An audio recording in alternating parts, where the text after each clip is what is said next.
সকাল সকাল উঠেই বেরোতে হবে দিদিদের ঘর। পিসির ঘরে আজকে শেষ দিন, আর নাস্তাটা পিসির ঘর করব, দিদিদের ঘরে গিয়ে দুপুরের খাবারটা খাবো।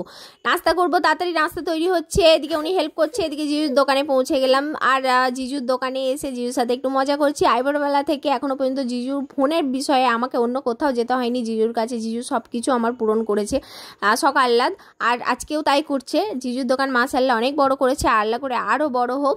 আর দুপুরের খাবারটা তো আমি তুলতেই ভুলে যাই যথারীতি। দুপুরে দিদি অনেক কিছু করেছিল, পোলাও ছিল, চিকেন ছিল, স্যালাড ছিল, তার সাথে অনেক কিছু ছিয়ে ভালো খাওয়া দাওয়া হলো। তারপর আমার স্বপ্ন পূরণ, একটা ফোন নিলাম জিজুর কাছে, ওই জন্যেই আসা, দিদিদের ঘর দিয়ে ঘুরে যাচ্ছি। ফোন নিলাম বলতে আমার ফোনের ক্যামেরা কোয়ালিটিটা অনেক খারাপ হয়ে গিয়েছিলো, ব্লগিংয়ে খুব সমস্যা হচ্ছিল, তো তার জন্য একটা ফোন তো নিতেই হতো। আইফোন নেওয়ার কথা হয়েছিল, বাট আইফোনটা অবশ্যই ভালো, জিজু বললো আইফোনটা অবশ্যই ভালো, খুবই ভালো, সবাই আইফোন ইউজ করছে, বাট আইফোনটা কিছু সমস্যা হলে কিন্তু আমি ঠিক করতে পারবো না, কিন্তু আর এখানেও তোমার হবে না, অনেক ঘোরাঘুরি করতে হয়। এটা অনেকজনের কাছে কিছু নাও মনে হতে পারে, বাট আমার কাছে অনেক বড় একটা ব্যাপার। অত ঘোরাঘুরি করা আমার পক্ষে সম্ভব নয়, কিছু হলে, কিছু সমস্যা হলে, আর বুঝতে অনেক টাইম লাগতো। বাট স্যামসাংটা নাকি খুবই ভালো, এর ক্যামেরা কোয়ালিটিটাও ভালো, যেটা এস সিরিজের বের করেছে, 23টা আমি নিয়েছি, তো এটাও খুব ভালো ক্যামেরা কোয়ালিটি, সত্যি করেই ভালো, কারণ আমি ইউজ করে দেখলাম। এটারে আনবক্সিং চলছে, আনবক্সিংয়ে কি ঝামেলা, এত শক্ত রেবেনটা যে আমি আনবক্সিং করতেই পারলাম না, ছুরি দিয়ে শেষ পর্যন্ত জিজু কাটলো, আর ছুরি দিয়ে আমার ফোনের আনবক্সিং হলো। ফোনটা খুবই ভালো ক্যামেরা কোয়ালিটি, আর খুবই আনন্দ হলো, কিন্তু এত দামি ফোনে কিছু দেয়নি, ওটাই আমরা কথাবার্তা বলছিলাম যে এত দামি ফোনে দেখো কিছুই নেই, চার্জার সমেত কিনতে হবে।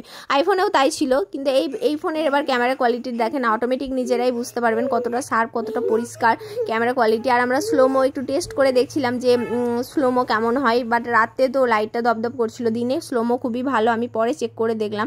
আর জিজুর দোকানে পুজোর অফার ছিল যে ফোন কিনলে একটা করে গিফট দেবে, তখন পুজোর অফার চলে গেছে, বাট গিফটগুলো থেকে গেছে। আমি জিজু আমি ফোন কিনলাম, তুমি আমায় গিফট দেবে না? তো আমাকে গিফট দিচ্ছে, বাড়িতেও দিয়েছে একবার, এখানে শো অফ করছে, গিফটের রিবন খোলা হয়ে গেছে আমাদের।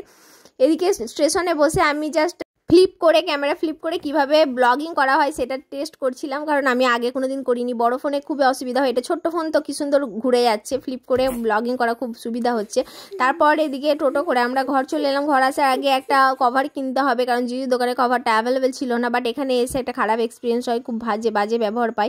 যাই হোক, যে যেমন ব্যবহার করবে সে তেমন পাবে। মাহেরা তো আসতেই চাইছিল না, কারণ ঘর আসতে চাইছিল না, এতদিন মজা করেছে, ঘুরেছে, মানে আমার দিদির মেয়ের সাথে মজা করেছে, তো আসতে চাইছিল না। বাড়িতে এসে রান্নাবান্না তো করতেই হবে। এদিকে পিসির ঘর থেকে তেঁতুল নিয়েছিলাম, সেগুলো আজার করে তারপর সবাইকে বলে দিলাম গুড নাইট। রাতে সবাই ভালো থাকবেন, সুস্থ থাকবেন, চ্যানেলটাকে সাবস্ক্রাইব করে দেবেন।